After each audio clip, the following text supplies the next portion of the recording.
Hello everyone. तो अब हम पाइथन को देखने वाले हैं कि पाइथन होता क्या है, क्यों हम इसका यूज करते हैं और कहां पर हमें इसका यूज करना चाहिए।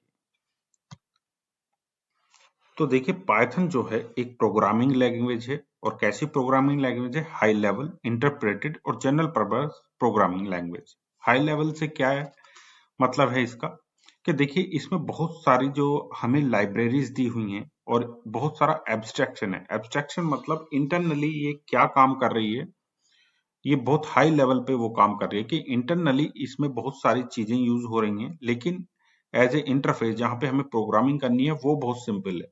ठीक है, प्रोग्रामिंग बहुत सिंपल और रीडेबल है, जैसे कि इंग्लिश लैंग्वेज होती है, आप मानिए उसी तरह से हम कोडिंग करते हैं। लेकिन इंटरनली जो इसमें है बहुत ही हाई लेवल प्रोग्रामिंग यूज की गई है। जैसे कि जब भी हम कोई भी लैंग्वेज लिखते हैं और वो लैंग्वेज हमारा जो कंप्यूटर समझता है, वो पहले कंप्यूटर लैंग्वेज में कन्वर्ट होती है, तो वो सब इसमें एब्स्ट्रैक्शन है।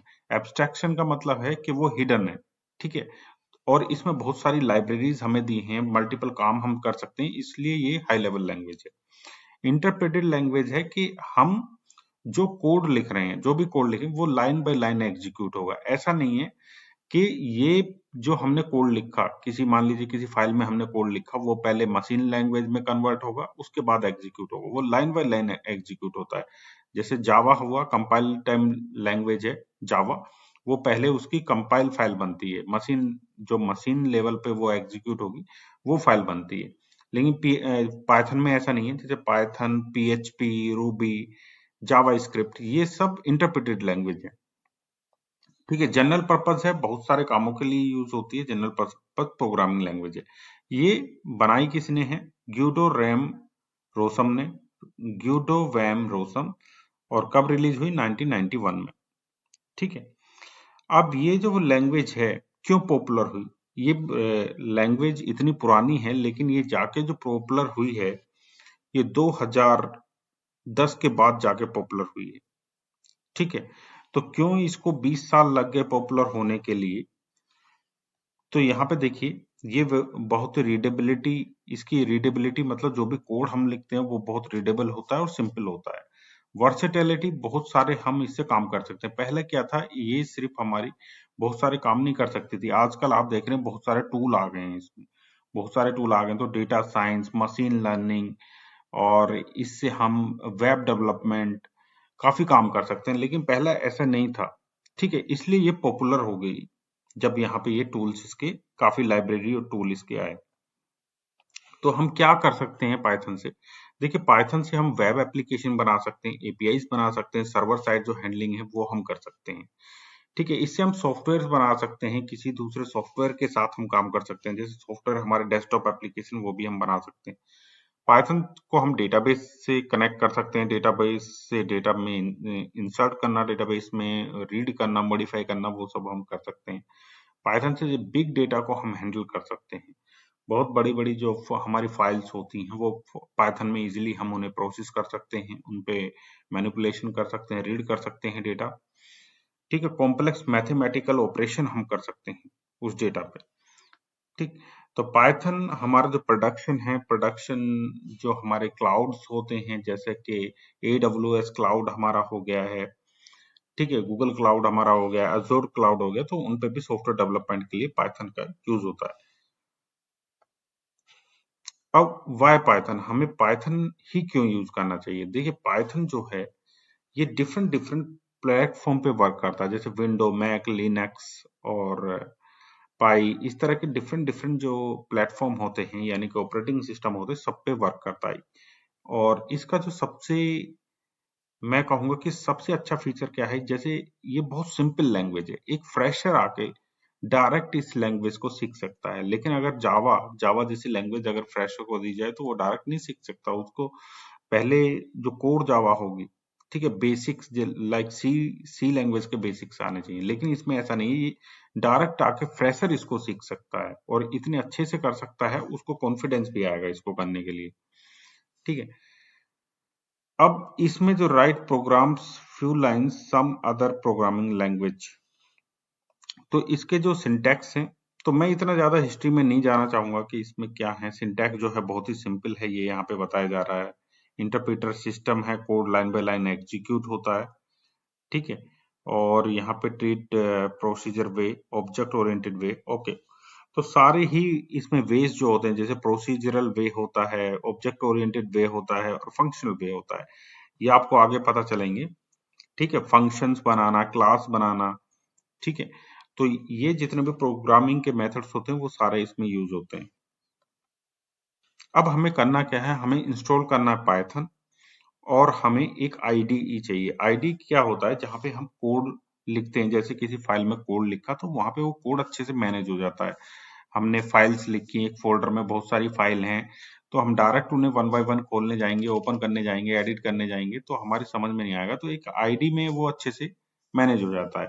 तो मैं यहाँ पे VS Code, Visual Studio Code use करने वाला हूँ, लेकिन यहाँ पे बहुत सारी आईडी मैंने दी हुए हैं, उसके अलावा आप उसको भी यूज कर सकते हैं। जैसे पाईचार्म इसके लिए फेमस एक आईडी है, उसको भी आप यूज कर सकते हैं। तो पहले हम पाइथन को डाउनलोड कर लेते हैं, उसके बाद आईडीई को डाउनलोड करेंगे, ठीक है। तो चलिए मैं चलता हूँ वेब ब्राउजर पे और ब्राउजर में यहाँ पे टाइप करता हूँ मैं डाउनलोड पाइथन फॉर विंडोज, किया तो यहाँ पे देखिए एक वेबसाइट आ जाएगी। यहाँ पे डाउनलोड के लिए ऑप्शन दे रहा है, डाउनलोड पाइथन 3.12, ये यहाँ पे डाउनलोड हो जाएगा, ठीक। तो मैं इसका लिंक भी अपने वीडियो के डिस्क्रिप्शन में दे दूंगा, जिससे आप डाउनलोड कर लें इसको। फिर आपको डाउनलोड करना वीएस कोड, सिंपल सॉफ्टवेयर है, download VS Code for Windows, Visual Studio Code. आप यहाँ पे जाते हैं वीएस कोड में, और यहाँ पे विंडोज के लिए जो भी आपका प्लेटफॉर्म है, मैक, विंडोज, लिनक्स, वो सब के यूज कर सकते हैं।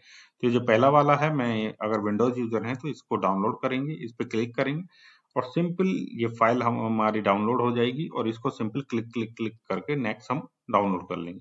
ये मैंने पहले से डाउनलोड किया हुआ था पाइथन, ठीक है। पाइथन मेरे डाउनलोड हो गया है, पाइथन पे मैं क्लिक करता हूँ। दोनों का लिंक मैं दे दूंगा आपको डिस्क्रिप्शन में, वीडियो के डिस्क्रिप्शन में, और दोनों को आप इंस्टॉल कर लेना। देखिए मेरे में आ रहा है पहले से इंस्टॉल है, तो यहाँ पे आ रहा है मॉडिफाई, ठीक है। तो इसमें देखिए जब भी आप इसको इंस्टॉल करेंगे तो एक चेकबॉक्स आएगा, चेकबॉक्स आएगा कि add path to environmental variable. तो हमें पाइथन का जो पाथ है वो चेकबॉक्स को जरूर सेलेक्ट करना है, जिससे इसका जो पाथ है जब ये इंस्टॉल होगा वो हमारा किसमें, इन्वायरमेंटल वेरिएबल में सेट हो जाएगा, ठीक है। और अगर हम उसे भूल जाते हैं तो फिर से अनइंस्टॉल करके इंस्टॉल कर सकते हैं, इसको अनइंस्टॉल करके।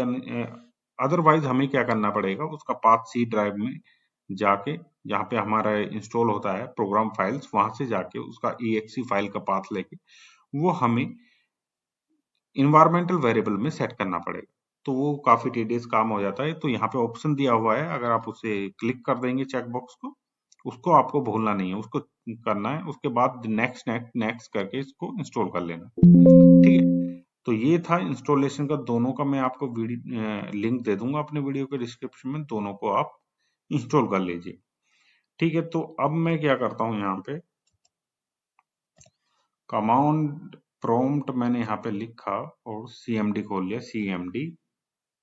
CMD टाइप करिए वहां पे। अब मैं इसमें जाता हूँ बैक, ठीक है। सी के अंदर मैं चला गया। अब सी के अंदर एक डेमो फोल्डर है मेरा, मैं उसके अंदर चला गया, डेमो फोल्डर। यहाँ पे dir किया मैंने डेमो में। यहाँ पे एक पाइथन फोल्डर मेरे पास पहले से है, तो मैं यहाँ पे बना लेता हूँ mkdir पाइथन। क्या बनाएंगे हम इसमें, पाइथन कोर्स, ठीक है। पाइथन कोर्स मैंने बना लिया। ये मेरा एक देखिए यहाँ पे एक फोल्डर बन गया। अब इसके अंदर हम जाएंगे, cd, ये हो गया पाइथन कोर्स। अब मैं यहाँ पे कोड डॉट अगर मैं यहाँ पे करूंगा, मैंने एंट्री की, तो मेरा VS कोड अगर इंस्टॉल है वो ही इंस्टॉल हो जाएगा। अगर आपका VS कोड और पाइथन नहीं वर्क कर रहा है, देखिए ओपन हो गया और यही फोल्डर ओपन होगा मेरा, ठीक है। अगर VS कोड आपका ओपन नहीं हो रहा है या आपने जो इंस्टॉल किया है पाइथन वो वर्क नहीं कर रहा है, जैसे मैं अभी फाइल बना के दिखाऊंगा आपको।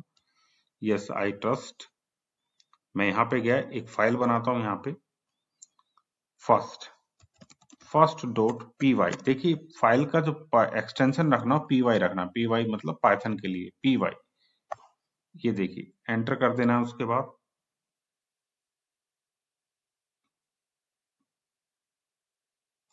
ये हो गया, फाइल बन गई मेरी first dot P Y. Python की फाइल का एक्सटेंशन रखना पी वाई। यहाँ पे मैं लिखता हूँ प्रिंट हेलो वर्ल्ड, पहला हमारा प्रोग्राम होता है हेलो वर्ल्ड। तो देखिए एक मैसेज मैं यहाँ से प्रिंट करा रहा हूँ, मैंने सेव कर दिया इसको। यहाँ पे जाऊंगा मैं, ये 3 जो हॉरिजॉन्टल लाइंस हैं, और यहाँ पे मैं करूंगा टर्मिनल पे न्यू टर्मिनल ओपन हो जाएगा यहाँ पे। और इसको मुझे एग्जीक्यूट करना है, तो वो मैं एग्जीक्यूट कैसे करूंगा, पाइथन, ठीक है, पाइथन मेरा इंस्टॉल है और यहाँ पे फाइल का नाम फर्स्ट डॉट पी वाई। तो देखिए हेलो वर्ल्ड आ गया यहाँ पे, ये एग्जीक्यूट हो गया। तो इस तरह से हमने पहला प्रोग्राम अपना प्रिंट कर लिया है पाइथन का। पाइथन का वर्जन हमें चेक करना है, पाइथन हाइफन हाइफन वर्जन, इस तरह से हम चेक कर सकते हैं। ये देखिए 3.11.1, 3.11, 3.11 हम वर्जन यूज कर। तो इस तरह से हमें इंस्टॉलेशन करना है। अगर आपका यहाँ पे कुछ एरर आता है तो आप अपने सिस्टम को रिस्टार्ट कर लीजिए, हो सकता है कहीं पे आपका जो है कैशिंग ले लिया है वो नहीं हो रहा है, तो एक बार सिस्टम को रिस्टार्ट कर लीजिए, फिर से आप ट्राई करिए, ठीक है। तो आई होप आपको समझ में आ गया होगा पाइथन प्रोग्रामिंग लैंग्वेज क्या है, क्यों हम यूज करते हैं, क्योंकि बहुत सारी जो लैंग्वेज, बहुत सारे जो हम काम हैं, बहुत सारी जो सॉफ्टवेयर्स हैं वो हम बना सकते हैं, जैसे जैसे मैंने बात की आपको, ठीक है। अगर आपको वीडियो समझ में आ गया है तो वीडियो को लाइक करें, चैनल को सब्सक्राइब करें। Thank you for watching.